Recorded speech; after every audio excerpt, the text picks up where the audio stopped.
विद्यार्थियों, मित्रों, आज पुनः एक विशिष्ट छंद के वर्णन के अवसर पर मैं डॉक्टर तेज प्रकाश आप सभी का हार्दिक स्वागत करता हूं।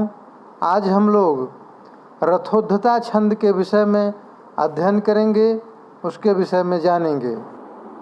रथोद्धता छंद भी से त्रिष्टुप परंपरा का 11 वर्णों का ही छंद है और 11 वर्णों से एक चरण समन्वित होता हुआ 4 चरणों में 44 वर्ण इसमें कुल मिलाकर के हमें देखने को मिलते हैं। आइए इसके पहले हम लक्षण पर चलते हैं। रान्न राविहि रथोद्धता लगौ, रान्न राविहि रथोद्धता लगौ। एक और इसका लक्षण हमें देखने को मिलता है। रात परैर नर लगई रथोद्धता, रात परैर नर लगई रथोद्धता। दोनों का अर्थ एक ही है। रात अर्थात रगण के पश्चात, प्रथम में रगण हो गया, रात के पश्चात पुनः नगण, तत्पश्चात रगण और लघु और गुरु, 3 गण, रगण, नगण और पुनः रगण। इसके पश्चात 3 लघु वर्ण जब हमें 2 लघु और गुरु वर्ण देखने को मिलते हैं अंतिम में, तो वह रथोद्धता छंद उसको हम जान पाते हैं। उदाहरण देखते हैं। राधिका दधि विलोडन स्थिता, विष्णु वेणु निनदैः रथोद्धता। राधिका दधि विलोडन स्थिता, कृष्ण वेणु निनदैः रथोद्धता। यामुनं तट निकुंज मंजसा, सा जगाम सलिलाहृतिच्छलात्। यहाँ पर भगवान कृष्ण का के वंशी को बजने के बाद किस प्रकार से राधिका उनके पास चली आ रही हैं, यही इस श्लोक में बताया गया है कि राधिका दधि विलोडन स्थिता। राधिका जो है वह दधि को विलोडित कर रही थी, मंथन कर रही थी। तभी कृष्ण वेणु निनदैः रथोद्धता, भगवान कृष्ण की वेणु अर्थात बंसी जो है वह बजने लगती है, निनाद करने लगती है। तो रथैः उद्धता, जो राधा है वह अत्यंत उद्धत हो जाती हैं, चंचल हो जाता है उनका मन। तो क्या करती हैं? यामुनम तट निकुंज मंजसा, यामुनम अर्थात यमुना के तट पर उस कुंज में, सा जगाम सलिलाहृतिच्छलात्, वह जल को भरने के उपायन से, बहाने से यमुना के तट पर भगवान श्री कृष्ण से मिलने के लिए पहुंच जाती हैं। यह अत्यंत मधुर श्लोक हमें देखने को मिलता है कि किस प्रकार से वंशी की निनाद से राधिका भगवान श्री कृष्ण के पास जा रही है। उसी को हम छंदोबद्ध करके रूप में देखते हैं। राधिका, यहाँ पर रा यह दीर्घ, धी लघु और का पुनः दीर्घ, अर्थात एक गुरु, एक लघु और एक गुरु।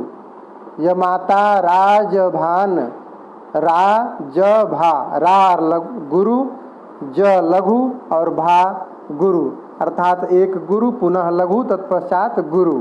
जब यह देखने को मिलता है तो हम जानते हैं कि यह रगण है।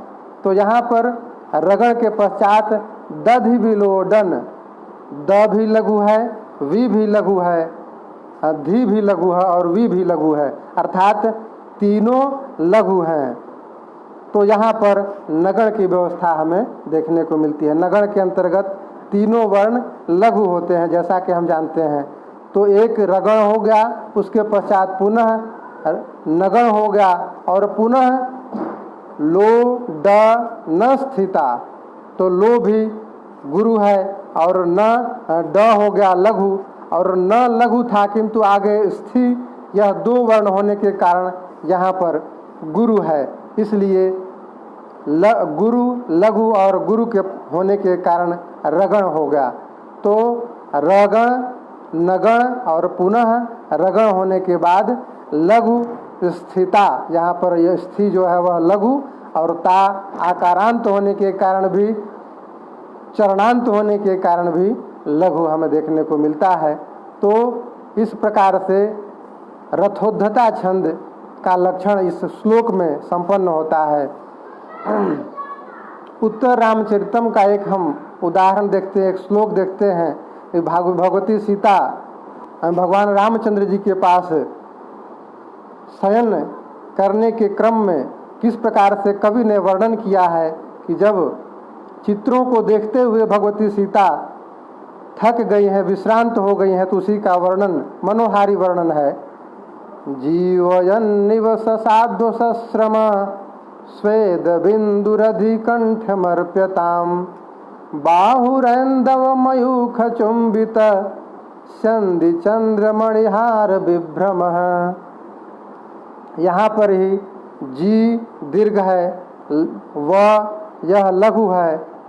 यह चूँकि आगे दो नकार हैं इसलिए यहाँ पर दीर्घ है अर्थात गुरु है, और तत्पश्चात नी में भी लघु है, व में भी लघु है, स में भी लघु है, तथा इसलिए नगण है। पूर्व में रगण, तत्पश्चात नगण, और पुनः साध्व सा के अंतर्गत गुरु, ध्व के अंतर्गत लघु, और सश्रम आगे श्र होने के कारण पूर्व का जो वर्ण है वह संयोगी होने के कारण जो वर्तमान वर्ण है स, वह भी दीर्घ हो गया, तो इसलिए पुनः रगण हो गया। और श्रम, यहाँ पर श्र लघु हो गया और म गुरु हो गया। इस प्रकार से यहाँ पर लघु और गुरु का विधान, और तीन गणों की युतियाँ रगण, नगण और पुनः रगण, तो 3 गुणे 3 अर्थात 9 वर्ण, और तत्पश्चात 2 वर्ण अर्थात 11 वर्णों का समुदाय हमें इस श्लोक में देखने को मिलता है। तो यहाँ हम भी देखते हैं कि यह रथोद्धता छंद है। पुनः एक नीति का श्लोक देखते हैं, क्योंकि मैं उस वैसे श्लोकों के लिया हूँ जो ज़्यादा प्रचलित है। इसका कारण यह भी है कि आप उसे याद कर सकते हैं और उसके खोज करके उस पर गणों की व्यवस्था बैठाते हुए उसका आनंद भी ले सकते हैं, क्योंकि ये सारे श्लोक अत्यंत जीवनोपयोगी हैं। एक श्लोक देखते हैं, गम्यते यदि मृगेन्द्र मंदिरम लभ्यते करिकपोल मौक्तिकम जम्बुकालय गते तु प्राप्यते जम्बुकालय गते तु प्राप्यते वत्सपुच्छ खुरचर्म खंडनम। यहाँ बताया गया है कि जब आपका सानिध्य किसी बड़े व्यक्ति से, महनीय व्यक्ति से होता है, तो आप निश्चय है उनसे कुछ ज्ञान कुछ अर्जित करते हैं, और अगर अर्जित नहीं भी होता है तो वो आपसे कल्याणकारी मार्ग उनसे आप सीखते हैं। इसी को बताया गया है कि गम्यते यदि मृगेंद्र मंदिरम, यदि व्यक्ति मृगेंद्र अर्थात कोई भी व्यक्ति शेर के मंदिर का अर्थ यहाँ पर घर है, निवास है, अर्थात शेर की गुफा में जाता है, तो वहाँ लभ्यते करी कपोल मौक्तिकम, वहाँ जाने पर करी अर्थात हाथियों के, विशालकाय हाथियों के जो गंडस्थल से प्राप्त मोती हैं वही उनको प्राप्त होगा। किंतु जम्बुकालय गते तु प्राप्यते, यदि श्रृंगाल के घर में, श्रृंगार की गुफा में अगर व्यक्ति जाता है तो वहाँ वत्स पुच्छ खुर चर्म खंडनम, अर्थात जीवों के खुर इत्यादि जो बचे हुए अवशेष हैं वही प्राप्त कर सकता है। कोई विशेष सामग्री या विशेष चीज़ उससे प्राप्त नहीं हो सकता है। अर्थात सिंह का अर्थ यहाँ पर विशिष्ट व्यक्ति से लिया गया है, और जम्बुक से, श्रृंगाल से यहाँ पर तुच्छ व्यक्ति के लिए बताया गया है कि किस प्रकार से हम अच्छे व्यक्ति के सानिध्य में रहने पर अच्छाई को प्राप्त कर पाते हैं। यहाँ पर भी हम देखते हैं गम्यते यदि मृगेंद्र मंदिरम, गम्यते पूर्व में गकार, आगे म और यह संयुक्तांक होने के कारण गुरु है, यकार लघु हो गया, उसके पश्चात पुनः ते यह गुरु हो गया, तो यहाँ पर रगण की व्यवस्था हमें देखने को मिलती है। तो इस प्रकार से हम जब छंद को बैठाते हैं, गणों की व्यवस्था बैठाएंगे इस पर, तो रथोद्गता छंद के सटीक लक्षण हमको इसमें प्राप्त होंगे। एक श्लोक और देख करके मैं यहीं पर समाप्त करूंगा। शैशवात् प्रभृति पोषितां प्रियां सौहृदाद पृथगाश्रियामिमां छद्मना परिददामि मृत्यवे सौनिके गृह शकुंतिकामिव।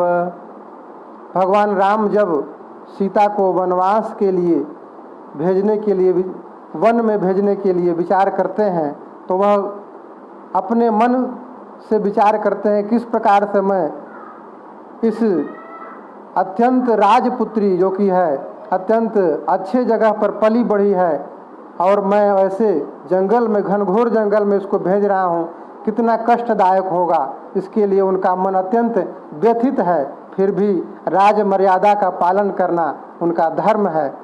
तो वही विचार करते हैं कि शैशवात् प्रभृति पोषिताम प्रियाम, अर्थात बाल्यकाल से ही जो मेरी प्रिया पालित है, अत्यंत अच्छे प्रकार से पालित है, राजगृह में पालित है, वैसे सौहृदाद पृथगाश्रियाम इमाम, उसको मैं और सुहृदों से जो भरी रही है, हमेशा साथ रही है, उसको मैं पृथक कर रहा हूँ।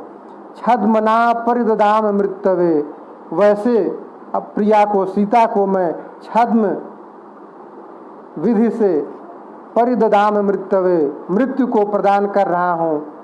मैं जंगल में भेजता हूँ तो निश्चित ही वह मृत्यु को प्राप्त हो जाएगी। जिस प्रकार से सौनिके गृह शकुंतिकामिव, जिस प्रकार से किसी पालतू जो चिड़िया होती है, उसको अगर पालन पोषण करके और पुनः जंगल में हिंसक जीव जंतुओं के विषय के सामने छोड़ दिया जाए, उनके लिए छोड़ दिया जाए, उसी प्रकार से मैं इस अपनी पत्नी को, सीता को त्याग रहा हूँ, वनवास भेज रहा हूँ। तो यह उसी प्रकार प्रतीत हो रहा है जिस प्रकार से हिंसक जीवों के बीचों में पालित किसी चिड़िया को भेज दिया जाता है।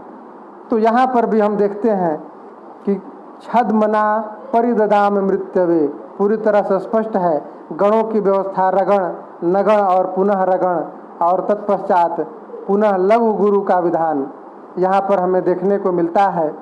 इस श्लोक में 3 और 8 मात्राओं पर, वर्णों पर युति होती है, या 4 और 7 मात्राओं, दोनों कहीं कहीं 3 और 8, जैसे यहाँ पर शैशवात् यहाँ पर 3 वर्ण पर, या आगे देखते हैं छद्मना यहाँ 3 वर्णों पर, पुनः परिददाम यहाँ 4 वर्णों पर, अर्थात 3 और 7 वर्णों पर, हमें 4 और 7 वर्णों पर अथवा 3 और 8 वर्णों पर आवृत्ति यति हमें देखने को इस छंद के अंतर्गत मिलती है। तो यह छंद अत्यंत ग्राह्य है। इसका हम छंदों को गीतों के द्वारा गाते हुए और उदाहरणों को इसका अनुश्रवण करते हुए, उदाहरणों के द्वारा हम इसका आनंद प्राप्त कर सकते हैं।